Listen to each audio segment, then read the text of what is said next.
4 units lang to, located in a prime location. Dito sa kaliwa ko, going to Pasong Buaya, and dito naman po sa kanan ko is going to Bahayang Pag-asa. Located po ito, main road.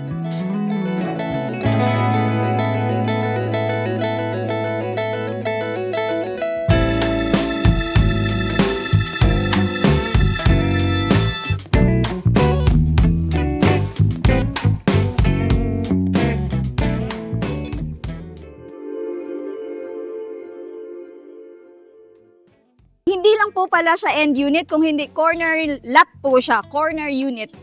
Ayan, meron po tayong isang carport dito. Malilim na po siya pag ganitong oras. It's 12 in the afternoon. 12 noon. And dito po since corner lot tayo, meron po tayong extra space dito. Ito po ang ating magiging service area. Pwede natin dyan ilagay ang ating laundry. Actually, meron talagang provision na lagayan ng washing machine dito sa loob. And dito po ang ating sampayan, magiging sampayan. Meron din po ditong pinto, access dito sa service area. So here po, meron na tayong PVC panel, may ilaw na rin po dyan. Libre po ang ilaw or may nakalagay na pong ilaw. And hindi lang po ilaw lang ang nakalagay dito. Meron po tayong free na solar panel. Pasok po tayo. Ang ganda, no? Ang lawak ng ating property na to. Sa price niya is worth naman din, and sa location din po niya. Our main door is made of engineered wood, solid wood. Gusto niya talaga magsara, no? Here is our living area, and may space pa po tayo dito. Parang dito lagayan ng TV. Pwede rin dito. Kung dito ilagay ang ating mga entertainment, habang kumakain ka, dito naman ang dining area natin, pwede manood ng TV. Tapos, dito po sa baba natin, we have toilet and bath. Complete fixtures po ito. May sink na, of course, may toilet, and we have telephone shower. And ito po yung magiging kitchen natin. Ganda ng Hamden yung brand ng ating sink. Dalawang sink po ito.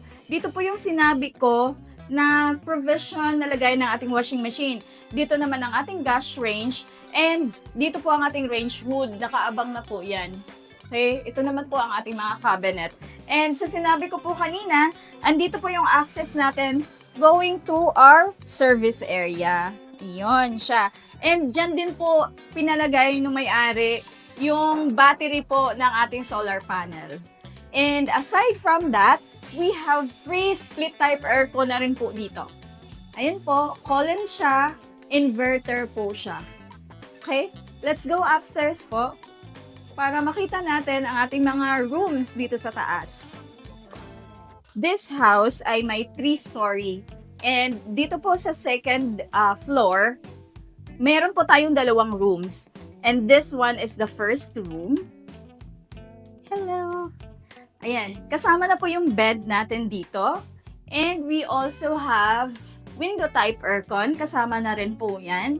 And itong room na to ay may sarili pong toilet and bath, complete fixtures po. Pag sinabi kong complete fixtures, of course, meron na tayong sink, meron tayong toilet bowl, and meron tayong shower. The shower po ay telephone shower, and naka-tiles na rin po yan, malinis na. High po yung ceiling niya. Dito po, meron na rin po tayong cabinet, and meron pa tayong extra space dito sa ilalim ng hagdanan. Hagdanan ito going to the 3rd floor. Meron tayong pwedeng storage dyan, extra space. Let's go to our second room, which is also our master's bedroom. Dito sa ating master's bedroom, meron na rin po tayong sariling bed. Kasama po yan. And then, alam ko kasama din po ang ating window type aircon. And meron na rin po itong cabinet. And much spacious siya, or mas malaking room to compared to the first room. Also, just like the first room, meron po itong master's toilet and bath, and mas malaki din po ang ating master's toilet and bath compared to the first room. And meron na nga itong lagayan ng towel dito, Meron din po siyang heater na, may nakalagay ng heater. Ayan, complete fixtures with heater. And ang linis na rin niya, naka-tiles yan, and meron po tayo ditong bintana for natural light. Ayan po. Also, here in our master's bedroom, we have balcony. Ayan. Narinig nyo po ba? Kasi main road. And then, ayun no, dito pala makikita mo dito yung daanan, no? Yan, pwede na siyang walking distance na siya going to Pasong Buaya. And then, paglabas mo dyan, nandyan na yung Daang Hari going to Vermosa. Nako, ang Vermosa is 1.9 kilometers away from here. So, pwede mo siyang lakarin pag nag-exercise ka. Ayun. Let's go to the third floor natin. If you like this house tour, and thank you for watching, please don't forget to like, subscribe, and hit the notification bell para po maging updated kayo whenever we upload new videos. Tara, samahan niyo po ako sa third floor.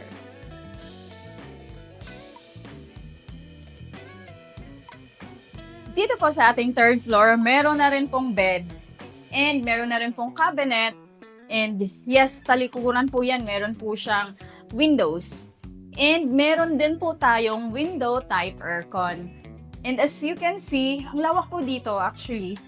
And meron pang extra space dyan sa kabila. Pwede siyang gawing office space, pwede siyang gawing study area, pwede siyang gawing play place.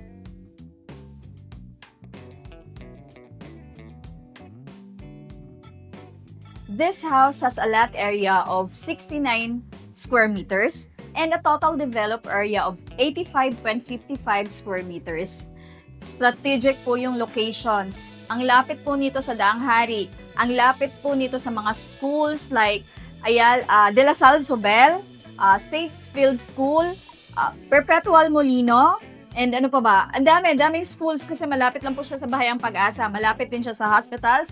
Malapit po siya sa mga churches. Malapit siya sa mga malls like SM Molino, Somo, Vermosa. Less than 2 kilometers away lang po yung mga binabanggit ko. It's actually walking distance if mag-exercise kayo sa umaga.